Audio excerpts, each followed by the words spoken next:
প্ৰিয় বন্ধুসকল মোৰ সেকেন্ড চেনেল এলেক্স ডি ফিগোজ ব্লগলৈ আপোনালোকক স্বাগতম জনাইছোঁ। আজিৰ ব্লগত মই ক'ব খুজিছোঁ এগৰাকী মহান অসমীয়াৰ কথা। তেখেত ডক্টৰ নিৰ্মল কুমাৰ চৌধুৰী, একালৰ গুৱাহাটী বিশ্ববিদ্যালয়ৰ তেখেত উপাচাৰ্য আছিলে। আমি পঢ়ি থকাৰ সময়ত সেয়া 1990 চনমানৰ কথা হ'ব। নিৰ্মল চৌধুৰী ছাৰ খুব কি হয়, খুব ষ্ট্ৰিক্ট মানুহ আছিলে, খুব কথা আৰু কামৰ খুব তালমিল লগা থকা মানুহ এগৰাকী। তেখেত খুব কি হয়, তেখেতৰ গোটেই কেৰিয়াৰখিনি বিদেশতে হৈছিলে। তেখেতে MTech লৈছিলে বা তেখেতে PhD বাহিৰতে কৰিছিল। সেই নিৰ্মল চৌধুৰী ছাৰক আমি ভাইচ চেঞ্চেলৰ হিচাপে পাইছিলোঁ তেতিয়া গুৱাহাটী বিশ্ববিদ্যালয়ত। ছাৰ ইমান সময়ক বুজি পোৱা যে ছাৰে যদি মিটিঙলৈ যাবলগীয়া হয় 10 বজাত যদি সময় দিছে, ছাৰে 10 বজাত উপস্থিত হ'ব। আৰু ছাৰৰ ভাষণবিলাক 5 মিনিটতকৈ বেছি নহয়। আৰু ছাৰৰ ওচৰলৈ যদি কোনোবাই শুভেচ্ছা পাতি আনিবলৈ যায় মেগাজিনৰ কাৰণে, হোষ্টেলৰ পৰাই হওক বা বেলেগ কলেজৰ পৰাই হওক, ছাৰে ডক্টৰ ভূপেন হাজৰিকাৰ সেই কালজয়ী গীতটোৰ এশাৰী মাত্ৰ লিখিছিল, জিলিকাব লুইতৰে পাৰ, এয়াই মোৰ শুভেচ্ছা বাণী। সেই সময়ত ইণ্টাৰভাৰ্চিটি উইক বা বিভিন্ন কাৰণত ক্লাছ কেইদিনমান হোৱা নাছিলে আমাৰ।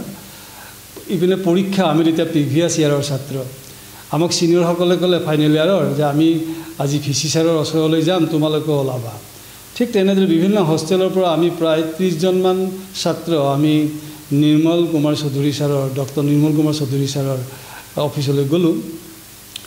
আমি 5জনমান ছাত্ৰ ভিতৰত সোমাইছিল, বাকীবিলাক আমি বাৰাণ্ডাতে আছোঁ। আমি ভাবিছোঁ পৰীক্ষা নিশ্চয় পিছুৱাব, পঢ়াও হোৱা নাই এনেকুৱা।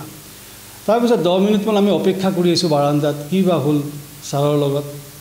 এটা সময়ত কি হ'ল, 10 মিনিটমান পিছত আমাৰ ল'ৰা আহি 5জন ল'ৰা, আমাৰ ছিনিয়ৰ মোষ্ট আছিল 3জন আৰু আমাৰ লগত 2জন আছিল, ওলাই আহি তেওঁলোকে হেমেনা হেমেনিকৈ ওলাই আহিছিল আৰু আমাক কৈছিল যে নাই, পৰীক্ষা ঠিকমতেই হ'ব।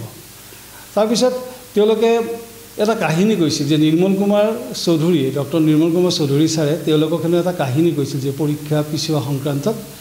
কাহিনীটো খুব ইণ্টাৰেষ্টিং, আৰু কাহিনীটো ইণ্টাৰেষ্টিং কাৰণে মই আপোনালোকৰ সন্মুখত আজি শ্বেয়াৰ কৰিব ওলাইছিলোঁ।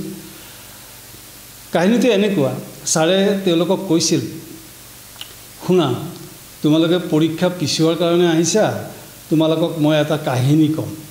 কাহিনীটো এনেকুৱা, গাধৰ এটা সাধু। সাধাৰণতে ছাৰৰ মতে ছাৰে কৈছিলে যে গাধই খোজকাঢ়োঁতে সদায় সন্মুখলৈ চাই খোজকাঢ়ে, মূৰ লৰচৰ কোনোদিন গাধই নকৰে, সেয়া গাধৰ স্বভাৱ। সেই সময়ত কি হ'ল যে এটা বাজি লগালে সেই ঠাইখিনিত যে কোনে গাধটোৰ মূৰটো লৰচৰ কৰাব পাৰিব। তাৰপিছত বহুতে ভাবিলে যে এটা পুৰস্কাৰো ঘোষণা কৰিছে, যিয়ে গাধটোৰ মূৰটো লৰচৰ কৰাব পাৰিব তেওঁক এটা শকত ধন দিয়া হ'ব, ৰজাই দিব। তেনেকুৱা ৰজা নহয়, ঠিক ৰজা বুলি ক'লোঁ যদিও ৰজা নহ'ব, এটা কাহিনীহে, এইটো ৰজা নাই আৰু তাত। এতিয়া কথা হ'ল কি, এজনে ভাবিলে যে কোমল ঘাঁহ গাধটোৰ কাণৰ ওচৰত ধৰিছে, তথাপি গাধটোৱে লৰচৰ কৰা নাই, গাধটোৱে ষ্ট্ৰেইট গৈ আছে। তাৰপিছতে এজনে ভাবিলে যে গাধৰ আটাইতকৈ প্ৰিয় খাদ্য গাজৰ, যে গাজৰ দিলে নিশ্চয় গাধটোৱে মূৰ লৰচৰ কৰিব। গাজৰ আনিলে, গাধটোৰ কাণৰ কাষত চকুৰ ওচৰত এনেকৈ ছাইডত ধৰিলে গাজৰ, তথাপি গাধটোৱে লৰচৰ নকৰিলে।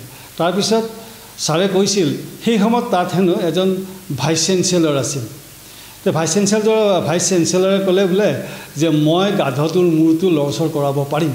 তেতিয়া ক'লে, আচৰিত হ'ল সকলে যে তেতিয়া বাৰু সেই ছাৰৰ লগত কোনো গাজৰ নাছিল, কোনো কোমল ঘাঁহ নাছিল।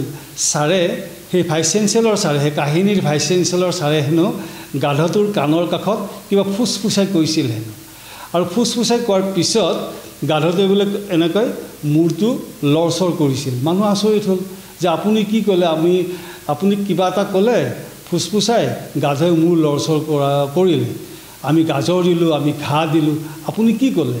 তেতিয়া সেই কাহিনীৰ ভাইচ চেঞ্চেলৰজনে হেনো কৈছিল, ঐ গাধ, তই ভাইচ চেঞ্চেলৰ হবি নেকি কেতিয়াবা, উপাচাৰ্য হবি নেকি কেতিয়াবা?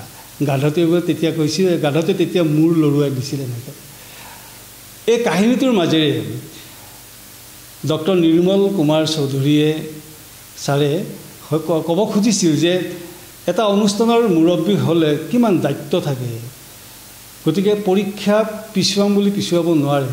আৰু ছাৰে আমাৰ ছিনিয়ৰ মোজ বা আমাৰ লগৰ মানুহ ল'ৰাহঁতক কৈছিল যে তোমালোকে আজি কাহিনীটো মই ক'লোঁ, তোমালোকে হোষ্টেলত গৈ কাহিনীটো ভাবিবা, আৰু কাহিনীটো ভাবি কাইলৈ তোমালোকে পৰীক্ষা পিছুৱাব লাগেনে নালাগে বা মই পৰীক্ষা পিছুৱাব পাৰিম নে নোৱাৰিম এই সম্পৰ্কে আলোচনা কৰিবলৈ তোমালোক আহিবা। আল্টিমেটলি ছাৰৰ মতে সেই যে ছাৰ অলৰতল হৈ থাকিল, আৰু আমি বা নেক্সট ডে আমাৰ লগৰ ল'ৰা বা আমাৰ ছিনিয়ৰখিনি চেঞ্চেলৰৰ ওচৰলৈ যাবনে পৰীক্ষা পিছুৱাবলৈ। গতিকে এই যে কাহিনীটোৰ মাজেৰে মই ডক্টৰ নিৰ্মল কুমাৰ চৌধুৰীৰ যিটো ব্যক্তিত্ব, যিটো এডমিনিষ্ট্ৰেশ্যন, এই সম্পৰ্কে আপোনালোকৰ সন্মুখত ব্যক্ত কৰিলোঁ। ভিডিঅ'টো কেনেকুৱা পালে আপোনালোকে জনাব, আৰু এনেকুৱা নতুন নতুন ভিডিঅ' লৈ মই আপোনালোকৰ মাজলৈ আহি আছোঁ। আপোনালোকে মোৰ LXD Figo নামৰ এই যে চেনেলটো, LXD Figos ব্লগটো বা LXD Figo নামৰ মোৰ যিটো প্ৰথম চেনেল, আপোনালোকে ছাবস্ক্ৰাইব কৰিবলৈ নাপাহৰিব। এইখিনি কৈয়ে আজিৰ ভিডিঅ'টো সামৰিছোঁ। পৰৱৰ্তী সময়ত আকৌ নতুন ভিডিঅ' লৈ আপোনালোকৰ মাজলৈ মই আহি আছোঁ।